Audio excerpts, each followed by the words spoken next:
on the Clyde, I go roaming to my cabin down in the glen.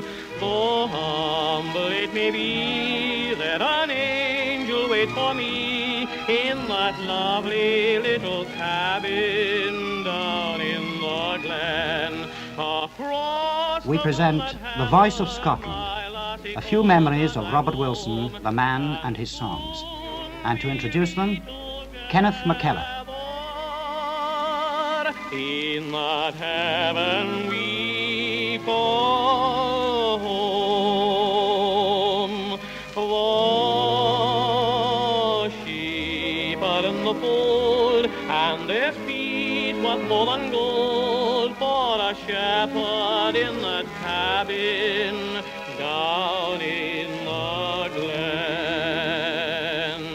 Robert Wilson, one of the most popular singing stars Scotland has ever known. Singing a song he sang in village halls, in city theatres and radio and television studios, not only in this country, but across the seas in Canada, Australia, New Zealand and the United States of America.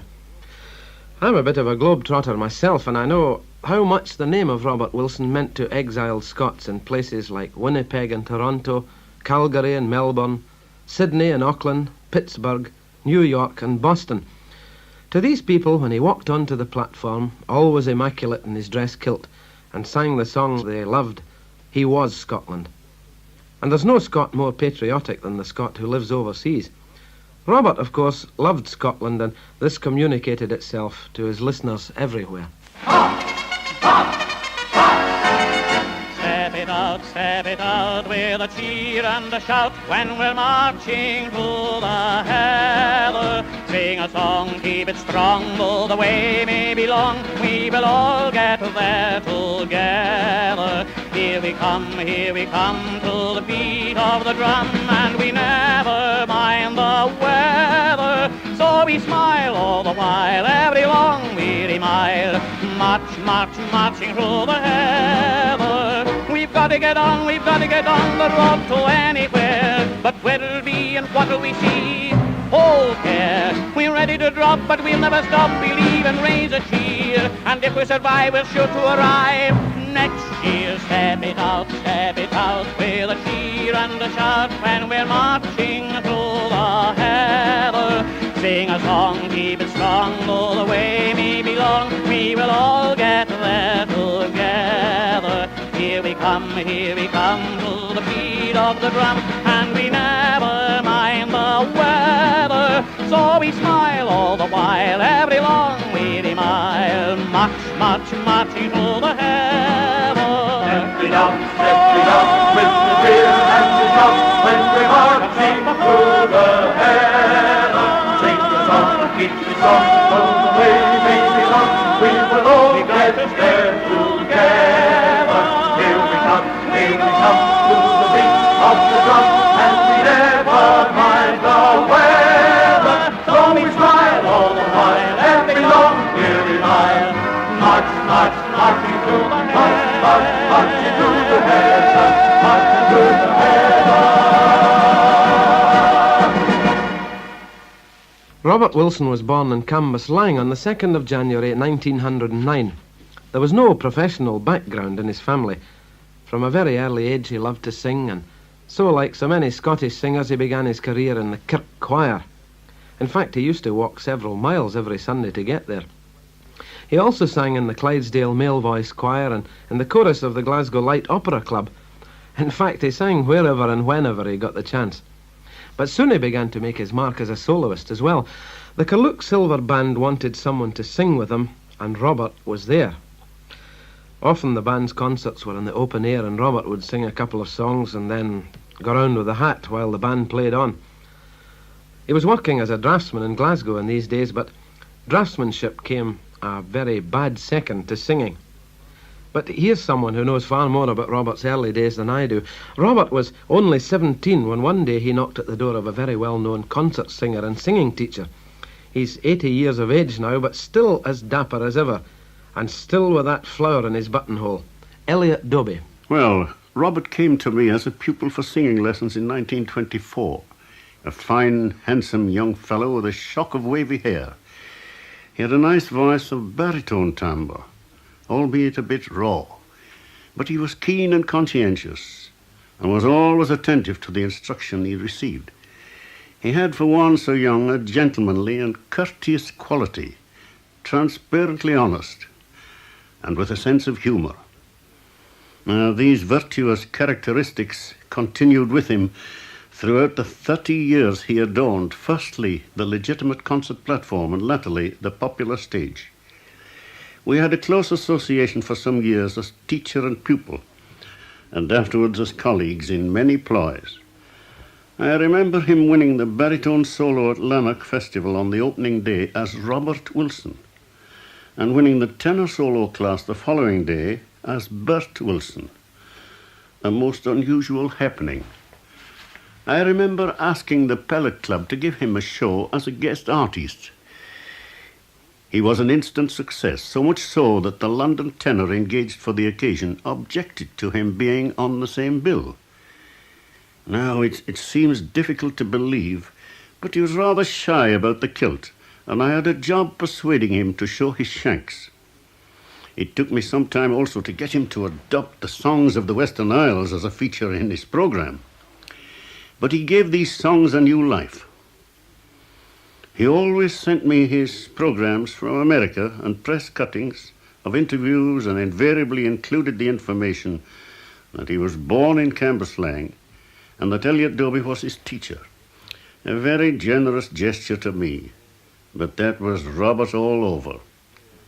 I occasionally play over private records we made of songs and duets, those far-off days, and I assure you these bring back fragrant memories of a great artist and friend.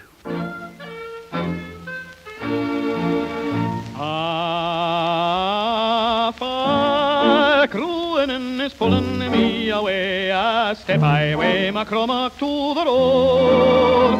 The far coolings are putting love on me, a step highway, the sunlight for my load. Sure by Tummel and Loughrana and Loughaber I will go, by Heather tracks we haven't in the wilds. If it's thinking in your inner head, braggarts in my step, you've never smelt the tangle o' the Isles. It's by Shield Water the track is to the west, by Islet and by Morar to the sea. The cool cresses I'm thinking of at Flock, and Bracken for a wink and Mother and knee. Sure by Tummel and Loughrana and Loughaber I will go, by Heather tracks we haven't in the wilds. If it's thinking in your inner head, braggarts in my step, you've never smelt the tangle o' the Isles. It's the Blue Islands are pulling me away, their laughter puts the leap upon the lane. The Blue Islands from the Skerries to the Lows, where heather honey taste upon each name. Sure by Tummel and Loughrana and Loughaber I will go, by heather tracks we haven't in the wilds. If it's thinking in your inner head, braggarts in my step, you've never smelt the tangle o' the Isles. Oh, the far coolins are putting love on me, a step highway, my Cromac to the old.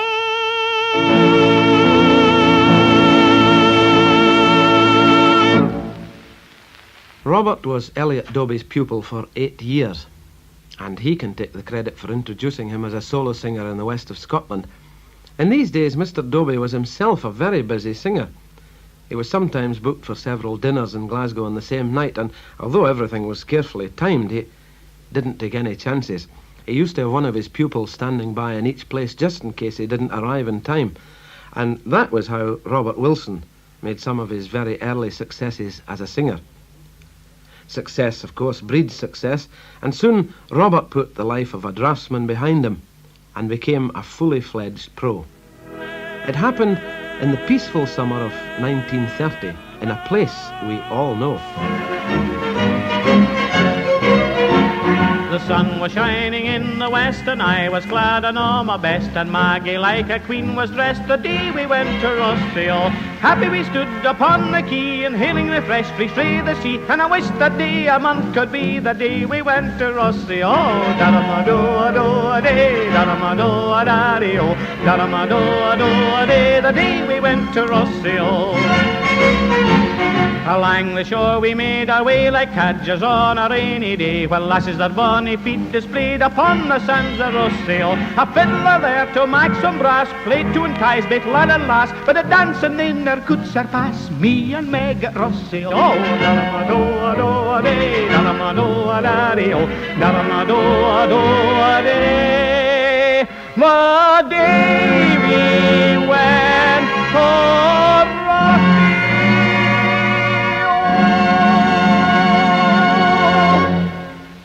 Yes, Robert Wilson joined the Rothsay entertainers, and the relaxed holiday audiences down the water began to sit up and take note of this new young tenor. But Robert wanted to extend his range. The D'Oyly Carte Opera Company was holding auditions. Robert applied and was accepted, and so off he went to sing in their chorus.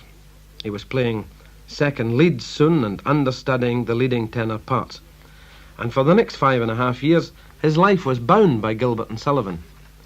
This was a wonderful experience for him because not only did he tour throughout Britain, but he had his first opportunity of singing abroad. He paid 2 visits to Canada with the company, had a long season in New York, and sang in Montreal, Toronto, Philadelphia, and many other cities.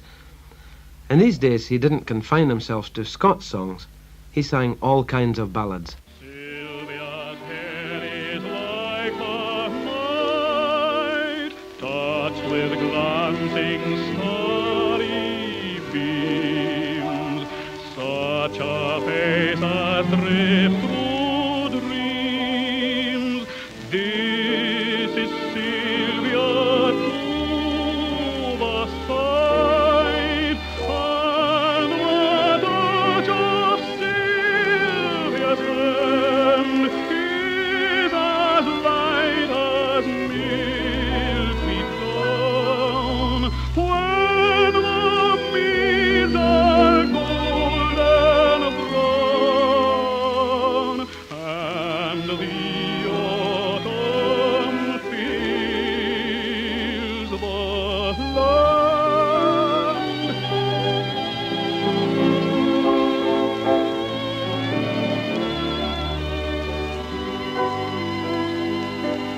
Sylvia, just the echoing of her voice brings back to me from the depths of memory all the loveliness of spring.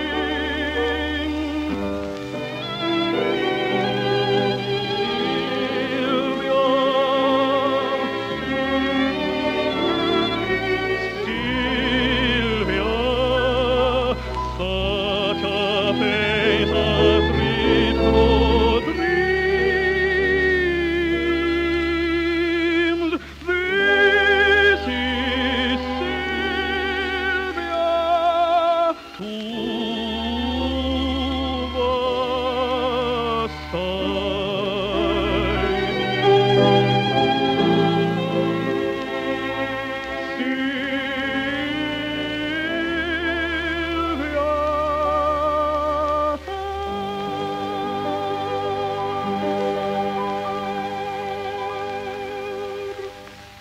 Robert was now very much in demand for concerts in London, and so he left the D'Oyly Carte and settled down to this kind of work. So much in demand was he that it paid him to buy a season ticket between Euston and Glasgow Central so that he could travel up and down and cover his engagements. It was round about this time that Robert began to realise that his future lay in singing the songs of his native land. Songs like this one, with which I myself am not altogether unfamiliar.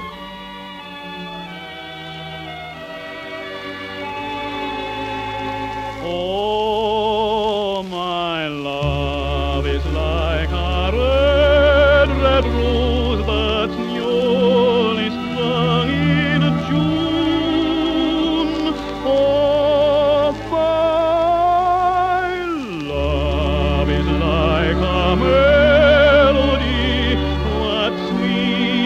played in tune.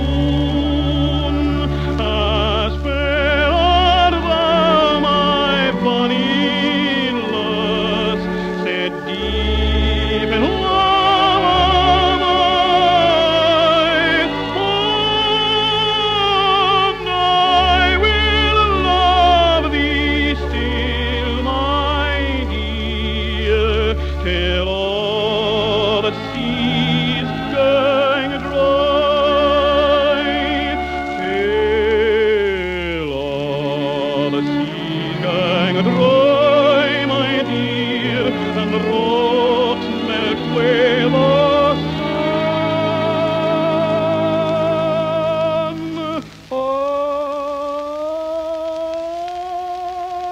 And I will love thee still, my dear, while the sands of life shall run.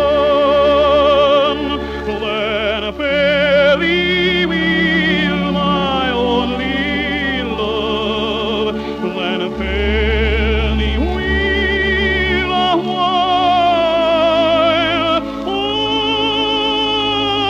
and I will come again, my love. Though 'twere 10,000 miles, though 'twere 10,000 miles, my love, that deep in love am I.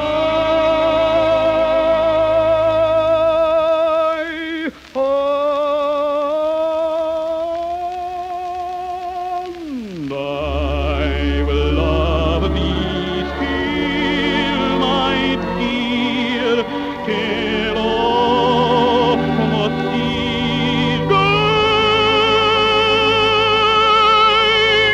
dry. There started now a development in his career which was to become one of the most important parts of it, gramophone records, which he continued making for the rest of his life. His records sold by the thousands, and they weren't the kind of records that were heard today and forgotten tomorrow. They continued to sell over a long period, and they still do today. Here's one of his early ones. Come along, let us foot it out together. Come along, be it fair or stormy weather, with the hills of home before us and the purple of the heather. Let us sing in happy chorus. Come along, come along. So gaily sings the lark, and the sky's all awake with the promise of the day, for the road we gladly take.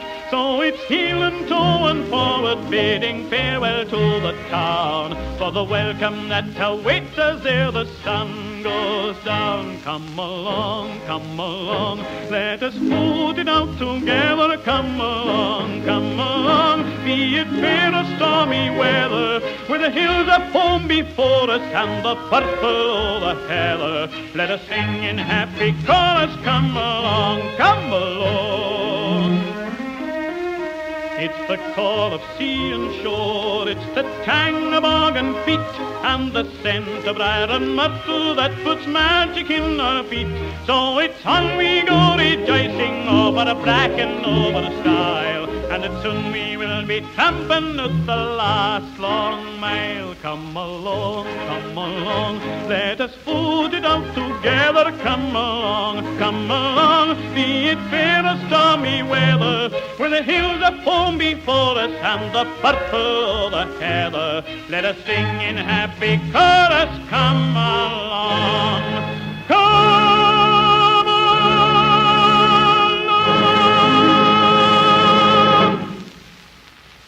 One of the things about Robert which always struck me was that he had friends everywhere and in every sphere of life. He was a kind man. He took an interest in everybody, and you know, in all the time I knew him, I can't remember ever hearing him saying an unkind word about another artist. I'd like you to meet now one of Robert's greatest friends, Canon Sidney McEwen. I was a great friend of Robert Wilson. No, I was a great pal of Robert Wilson for many, many years. Now, I never talked religion with Robert Wilson. Never. I don't know if Robert Wilson ever went to church. But I do know this. I knew that he had all the Christian virtues. Above all, he had the greatest Christian virtue, charity. Now, don't worry, I'm not going to preach. The great Christian virtue of charity. There was no jealousy in Robert. Let me tell you this little story to illustrate this great charity, this kindness, this generosity. I remember meeting Robert many years ago in a house in Glasgow after his show. He's playing the Alhambra, I think. And he said to me, "Sidney, got a great song for you." I looked at it, tried it over. I knew this was a winner. I couldn't get to London quickly enough to record it. It was the best seller I ever had. Sold all over the world. It still sells, I think. And yet Robert, another tenor, gave it to me. Can you imagine that? You know, I don't think I myself would have done that. But that was Robert. The great charity, the great kindness, the great generosity. Tenors, you know, it's the voice commercial, no doubt about that. But tenors shouldn't go on too long. Once you've reached 50, some before, it's time to hang up your harp. Well, Robert didn't hang up his harp until well past 50. And I was always at him about it. He didn't need to, you know. Robert didn't need to do it. I remember one night sitting at my cosy fire. The wind was howling outside, ice on the roads, dangerous time for driving. I knew Robert and his party were coming up to do a concert in a wee hall. He arrived. He came in, shivering with cold. And I said, "Robert, in God's name, what are you on the roads at this time of year for?" And he said, "Well, Sidney, you know, if I pack it up, all these boys and girls are out of a job." Again, that tremendous kindness and charity and love of his neighbour, thinking of other people all the time. Now, Robert was loved on the stage. And all the people who loved Robert on the stage, I feel they would have loved the Robert that his friends knew, that we knew, even more. Robert was a great man. He was a fine man. He was a great gentleman. He was a fine artist. And we're not forgetting him. Well, now, perhaps you're wondering what the song was that Robert handed over to another tenor. So here it is.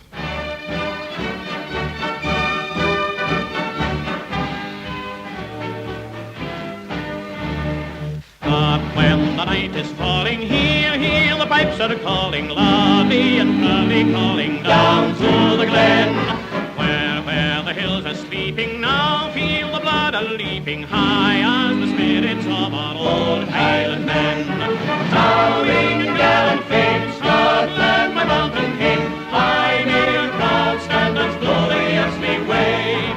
Land of my high endeavour, land of the shining river, land of my heart forever, Scotland the brave. High in the misty highlands, out by the purple islands, brave are the hearts that beat beneath Scottish skies. Wild are the winds to meet you, staunch are the friends that greet you, kind as the love that shines from fair maidens' eyes.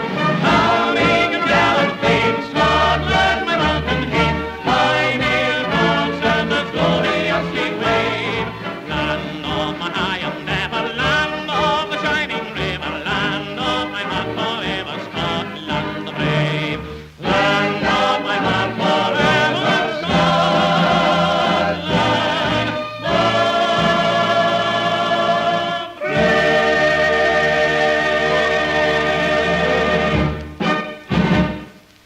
One of the dangers about this kind of programme is that unless you're very careful, the subject can sound just too good to be true. But in Robert Wilson's case, it's difficult to find anyone who knew him who has anything but good to say about him. His interest in young artists and the help he gave them has become legendary. He's someone who can certainly confirm this, the well-known accordionist Will Starr. My first meeting with Robert Wilson was in a Sunday night concert in Dunoon. In those days I was a Bevan boy in the coal mines. I was only 19 years of age, and I didn't wear a kilt in those days. I wore a white tuxedo, and Robert stood at the side of the stage and watched my act. When I came off, he said, "Where are you working next week, Willie?" I said, "I'm back in the pits tomorrow again." "What sort of money do you get?" "I'm quite happy with it," said I. I said, "I get £2.5 a week." He says, "Are you free next Sunday for any Sunday concerts?" I says, "I think I am, but I'll have to ask the manager of the coal mine." He says, "I can give you 14 guineas for a Sunday night." It was a nice wee rise on £2.5. Anyway, about a couple of years later, I was released from the Bevan Boys scheme, and I started working professionally with him. And we started touring Scotland, England, a couple of seasons in Glasgow Empire, Edinburgh Empire, and I decided in 1948 it was, I think we'll tour Canada, we'll break the ice there. So we got a little fella called Thomas Fisher and a man called C. Archer Mitchell and myself and himself. So we went over by cargo passenger to Canada, opened up at Toronto in the Massey Hall. It's one night I can never forget. The Massey Hall, Toronto, it's a 7,000-seater. The show started at 8 o'clock. Remember, there's only 4 of us. 8 o'clock, and we finished at 12:15 that night. None of us could get off the stage. We had to do encores. So that was the only date we had in the book. People heard it spread through Canada about these 4 odd fellas. We didn't look anything like each other. So we toured Canada. We played about 10 dates in that season. We came back home, and then Robert got letters galore for a visit to Canada and do the whole of Canada. And that was the start of the White Heather Club going to Canada, 1948. As far as Robert goes, he was an employer of mine for 18 years, but he didn't act as an employer to me. He was there's no way of describing what that man meant to me. He was a second father, and he paid me, well, I won't talk about the pay that he gave me, but I was never paid as well as I was when I was with him. The day I saw that flash on television, I didn't know he was so seriously ill. When I saw that flash on television, the voice of Scotland died at 4 o'clock this afternoon. I realised then I'd lost the best friend ever I had in show business, and I shall never forget the happy days, that 18 years I had with him. I never want to forget it. I never shall. The greatest friend any man in my business ever had, Robert Wilson. Oh, my name is Mackay, and my home is in Skye, and just why I left it I'll never know why. There are girls by the score I've learned to adore, but the lassies back home have a gleam in the eye. Oh, they call me Mackay as I dropped on Broadway, that's the price that I pay for my roaming. But I've come back to rest in the land I love best, and the welcome I'll hear as I'm homing. For it's oh my Jock Mackay, tell me who is the girl that you'll marry? Is it Molly or Claire from Madison Square, or bonny young Jean from Glengarry? Back in Washington State, there's a lassie called Kate. Oh, Friday, she kissed me and said she would wait. There's Sally and Lou up in Oregon too, and way down in Texas I've left quite a few. There are girls in Ohio whose eyes made me sigh as they promised me endless devotion. But I waved them goodbye, for my heart was in Skye, and I knew I must cross the wide ocean. For it's oh my Jock Mackay, tell me who is the girl that you'll marry?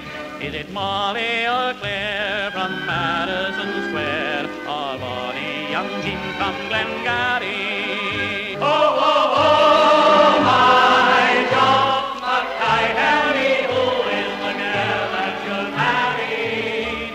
It is Molly O'Clair from Madison Square, or bonny young Jean from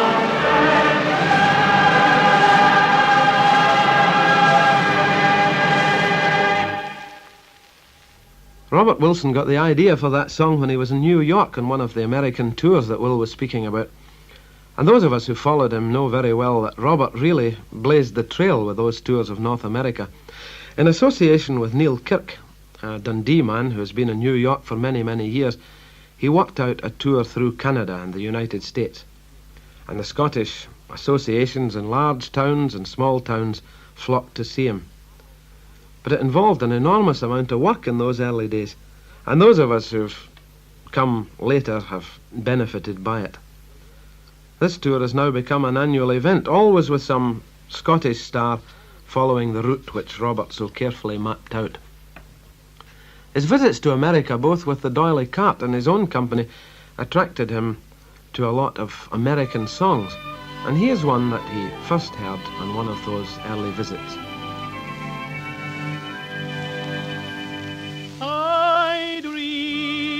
Of Jeannie with a light brown hair, born like a zephyr on the summer air. I see her tripping where the bright streams play. Happy are the days as that dance on her way. Many were the wild notes her merry voice would pour. Many were the wild birds that wore those amour. I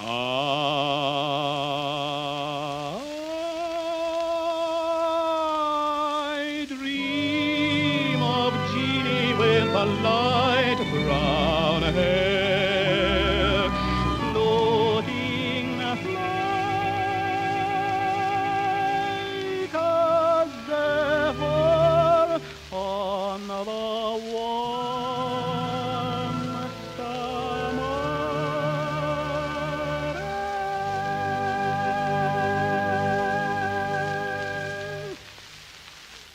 The years when Robert Wilson was at the peak of his career are so well known to people in Scotland that I need hardly repeat the story. Wherever he went, people crowded in to see him. For years he was one of the pillars of pantomime seasons at the Glasgow Alhambra, and there were equally successful seasons at the Old Theatre Royal in Edinburgh, the Empire Glasgow and the Gaiety Air. He played with practically every Scots comedian of note over these years. There was Will Fife, Harry Gordon, Jack Anthony, Alex Finlay, Jack Radcliffe, Duncan McRae, and many, many more. There was nothing Robert liked better than to go on stage and play comedy with them. He was quite happy to act as a stooge in one of their sketches. Here's one Scots comedian who feels that his career is very much linked with Robert. Andy Stewart. Looking back now, the name and the man Robert Wilson figure very largely in my career. Take, for example, my break into the White Heather Club. This first White Heather Club was all arranged for a day in May. Robert was to be the host and the compere, and I was merely booked as one of the guest artists. Well, we did a videotape of the show, but unfortunately, this videotape didn't prove to be usable. And by the time this was discovered, Robert was away out of the country to appear in a show in Dublin.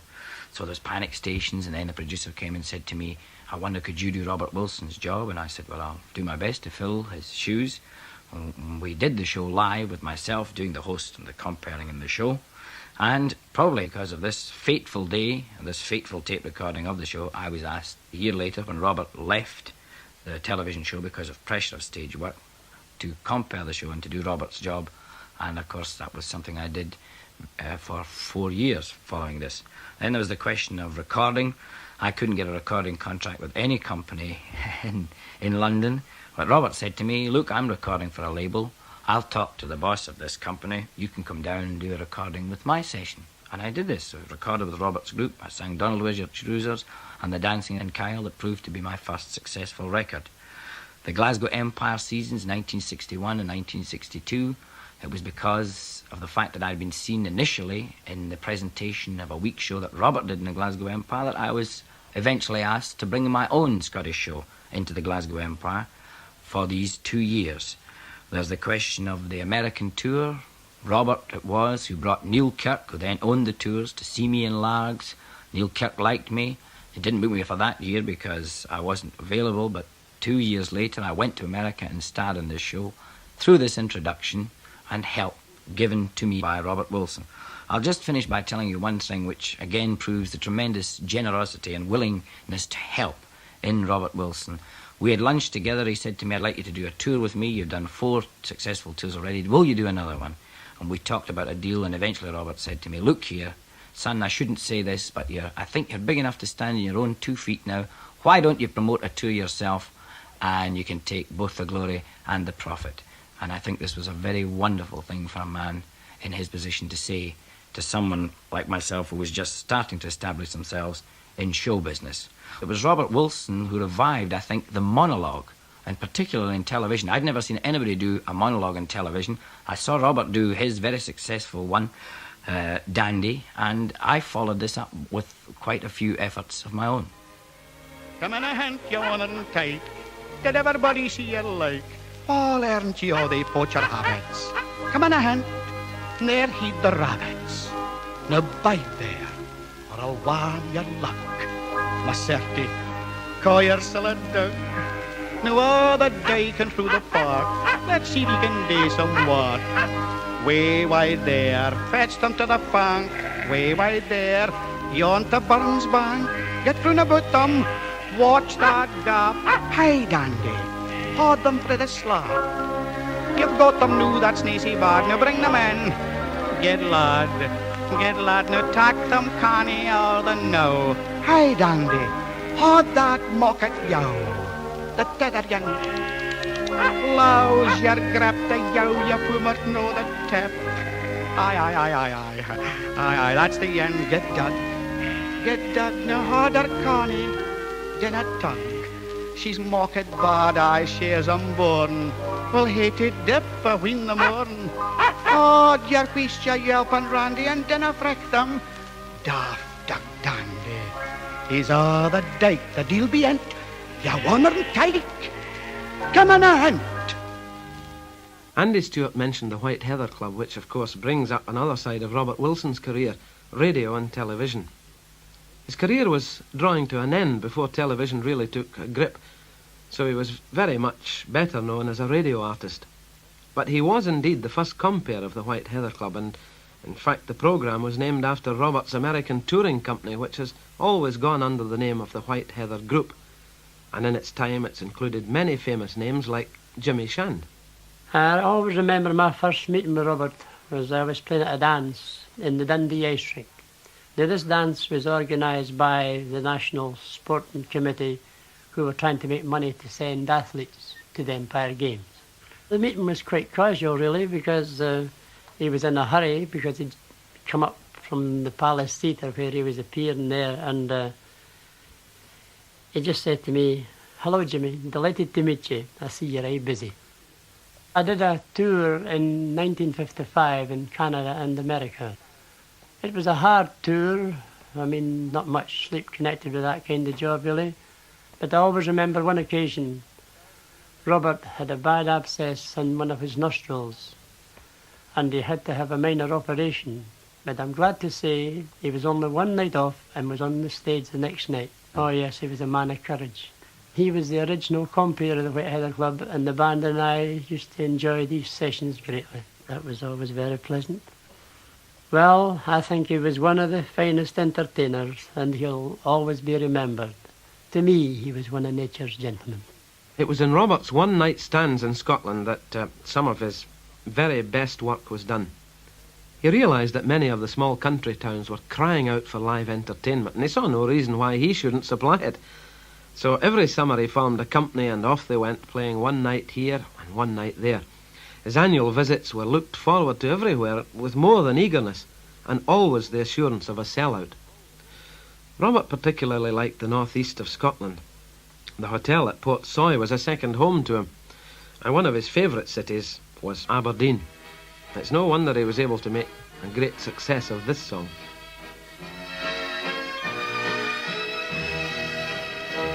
The northern lights of old Aberdeen mean home, sweet home to me. The northern lights of Aberdeen are what I long to see.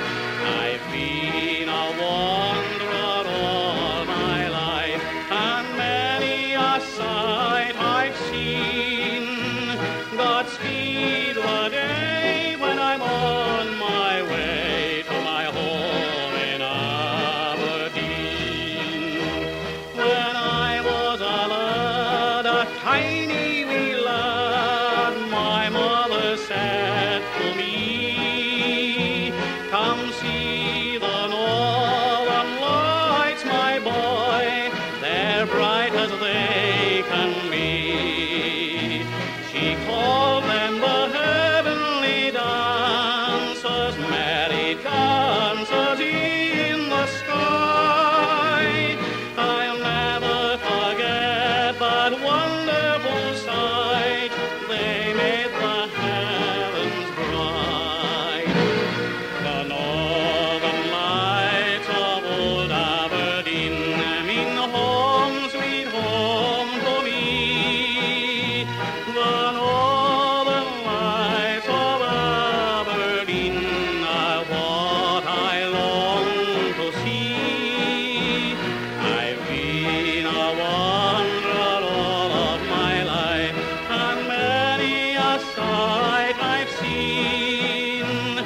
Godspeed the day when I'm on my way to my home in Aberdeen. Now, we just can't leave Aberdeen without paying a call on Robert's favourite theatrical landlady, Mrs. Green, a very well-known figure in our profession. He came to me first in 1938 as a boarder in Aberdeen, but inside a fortnight he was one of the family. He was a very nice man, and I couldn't have gotten a more perfect boarder and more sincere.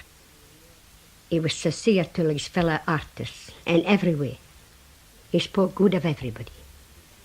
He used to go to hospitals in the afternoon, visit people that were sick, buy them this, toys for children, things that nobody knows anything about.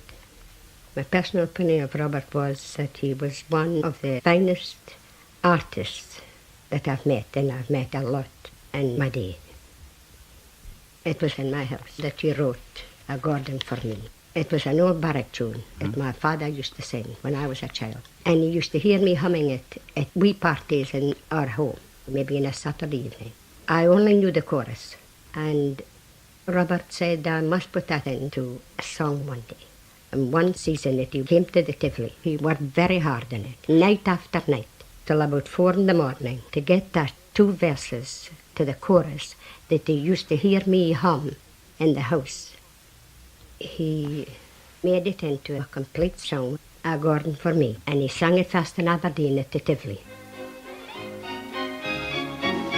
I'm Geordie Mackay of the HLI. I'm fond of the lassies and a draft me by. One day when I'm walking I chanced to see a bonny wee lassie with a glint in her ee. Said I to the lassie, will you walk for a while? I'll buy you a bonnet, we'll do it in style. Like Kilpis Mackenzie of the HLI. She looked at me shyly and said with a sigh,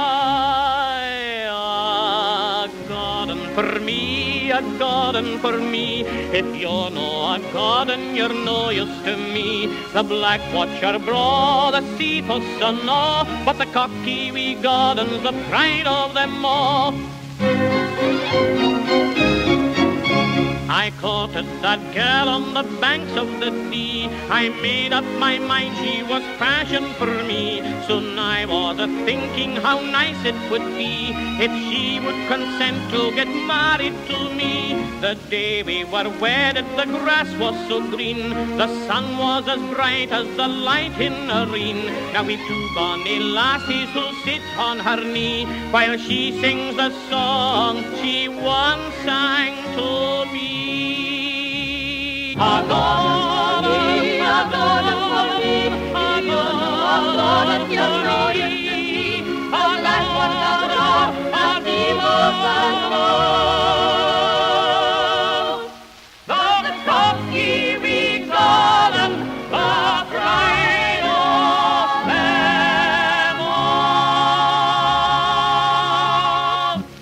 Now, every singer should have a good accompanist, and Robert had many. There was the late Gladys Fox, who was with him in summer shows at the Old Theatre Royal in Edinburgh, and later did many of his arrangements as well as helping to manage his one-night stand tours. There was Thomas Fisher, a truly Ken Speckle figure, and of course there was Harry Carmichael. As you all know, Robert toured Scotland, one night here and one night there, and these tours I enjoyed very much indeed. But there was one feature about the tours which no one knew about except Robert and myself. For instance, after the show some night he would say to me, "How are you placed in the morning, Harry?" And I'd say, "I'm not doing anything in particular." He'd say, "Well, would you care to come along to such and such hospital? I'd like to give them a half an hour's entertainment." And I'd say, "Certainly, that's all right." Well, I'd meet him in the morning, along we'd go, and entertain the folks, various places, children, old people. And the reception he got was, really marvellous. If you could have seen some of these people's faces, it really was a treat. And one occasion I remember, I think we had the all-time small record for an audience of one little girl. And she was in a little room, a private room in this hospital. And you never saw a room like it. It was like a theatrical agent's office. There wasn't a bare spot on the wall at all, with pictures and song copies of Robert Wilson. Some of them signed. He had signed in by mail when she'd written to him. We sang and played to this wee lassie, and it was really a treat. In fact, I had a lump in my throat and a wee tear in my een, which wasn't to be wondered at. That was only one occasion, but this happened, perhaps 3 or 4 days a week. And I'm quite sure this was the great point about Robert. He wasn't seeking publicity. He just did this. In fact, he was the very opposite. He wanted to keep it a secret, if anything. But Robert's essential kindliness came out in other ways too. For instance, his thought for young people who were trying to enter the theatrical profession. Many as a young artist came along and just gave us a little audition, and Robert would say, there's somebody with some talent. And if he thought they were good at all and really sincere with their approach to the business, he would give them every chance possible. In fact, some of our stars today, I'm sure, owe their first start in this profession to Robert Wilson. I think Robert's philosophy can be very nicely summed up in this song. If I can help somebody as I pass along, if I can cheer somebody with a smile or song, if I can show somebody he is traveling wrong, then my living shall not be in vain. Then my living shall not be in vain. Then my living shall not be in vain. If I can help somebody as I pass along, then my living shall not be in vain. If I can help somebody. Well, that really was Robert's philosophy. If I were to start listing all the people that he did help, including myself, this programme would overrun very badly. Like many other people whose names become household words, stories were spread about him when he was at the peak of his success. perhaps because of it. Those of us who knew him, of course, knew the stories to be completely false, and if they worried Robert, well, he never showed it. He had work to do, and he got on with it. He was a great family man, and whenever he could manage it, he would motor home long distances to be with his wife Margaret and his two sons Ian and Kerry. But always in the background there was a continuing battle against indifferent health, although no one seeing Robert stride gaily on stage in his immaculate Highland dress would ever have guessed it. When he died 2 years ago, I was in Vancouver in the middle of the tour he himself had done so often in the past, and I think the reaction of the audience will show you quite clearly what he meant to those people overseas. Now, ladies and gentlemen, before we really end, there's something I feel as Scots people and people connected with Scotland that you should know about. Yesterday we received a telegram from Scotland which will sadden the hearts of Scotsmen all over the world. It contained the news of the passing of one of the greatest personalities in the Scottish theatre of this century, namely Robert Wilson.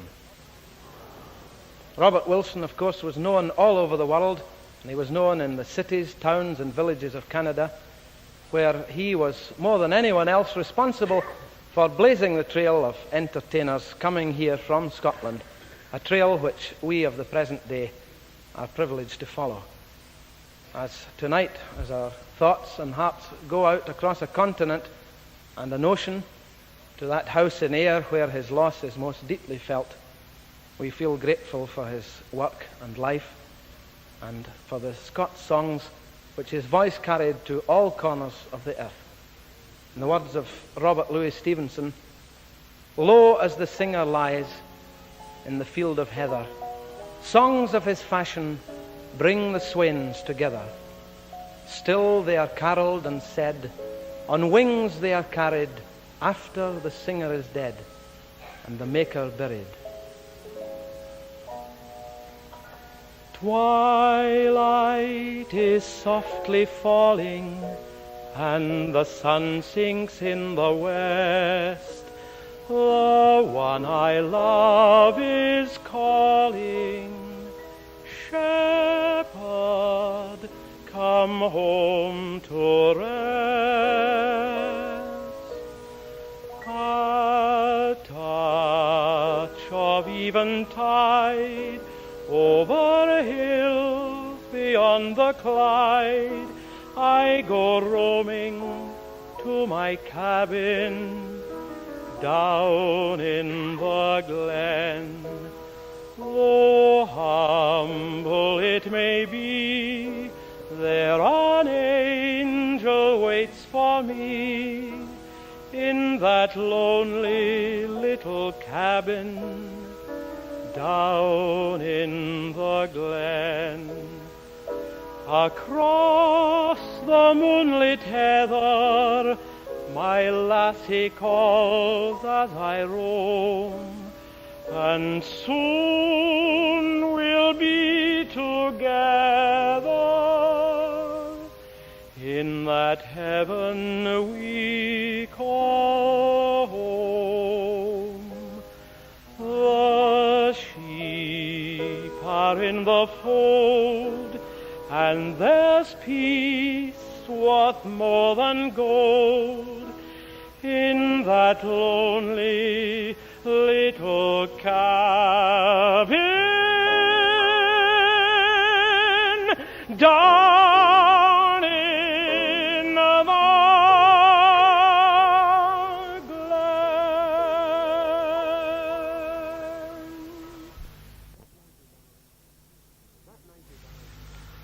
That night he died, I seem to remember saying to the audience in Vancouver that although Robert Wilson had gone, his songs would still go round the world.